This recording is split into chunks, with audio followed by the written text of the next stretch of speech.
You entering church on Sunday? That's okay too. But Saturday is the Sabbath. There are peoples would say every day is the Sabbath. That is sort of true. Yes, agree, we should worship Him Monday through Friday. But Saturday is the Sabbath.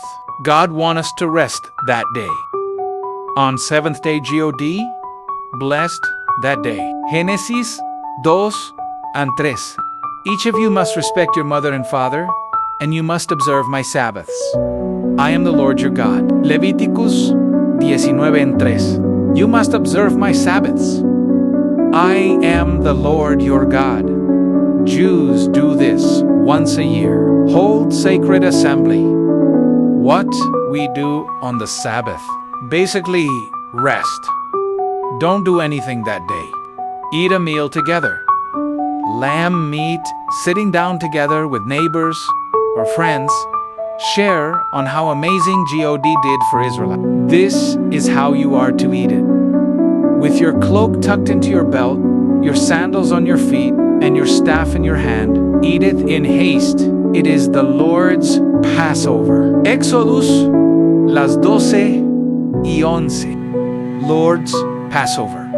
You make or buy bread without yeast. This is festival of unleavened bread. This is a day you are to commemorate. For the generations to come, you shall celebrate it as a festival to the Lord, a lasting ordinance. Exodus las 12. For 7 days you are to eat bread made without yeast. On the first day, remove the yeast from your houses.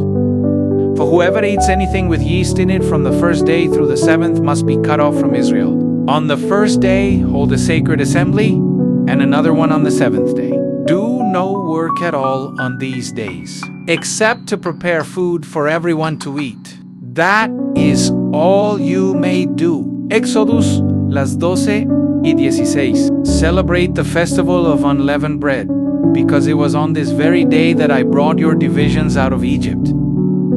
Celebrate this day as a lasting ordinance for the generations to come.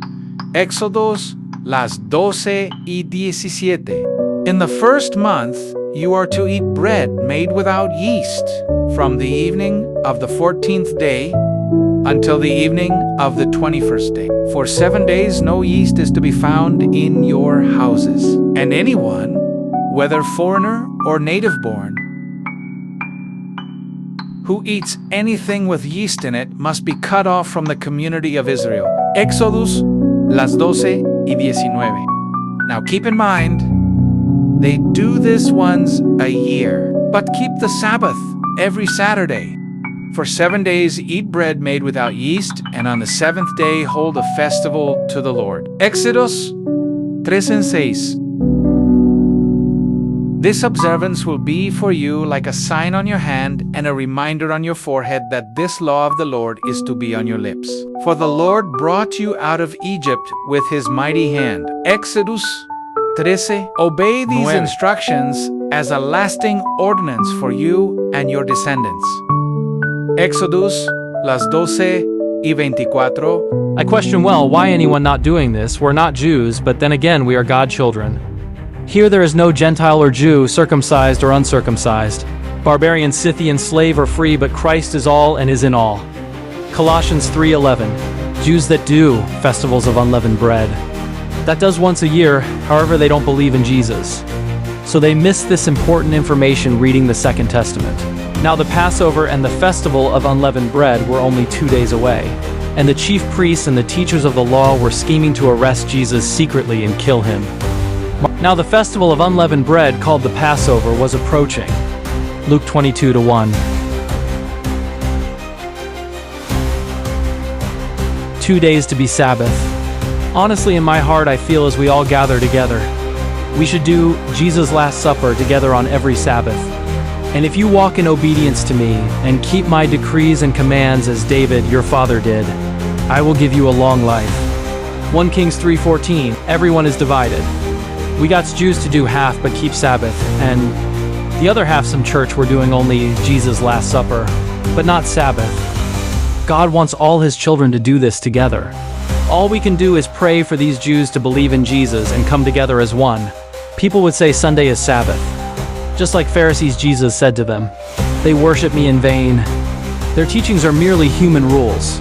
Matthew 15-9. Most people argued, "We don't follow Old Testament law."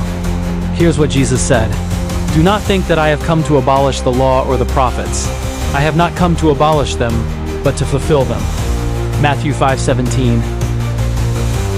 This is why we follow the Bible, not people. Acts 5:29. Do not follow the crowd in doing wrong.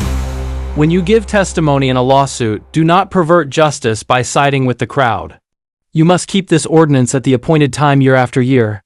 Exodus 13:10.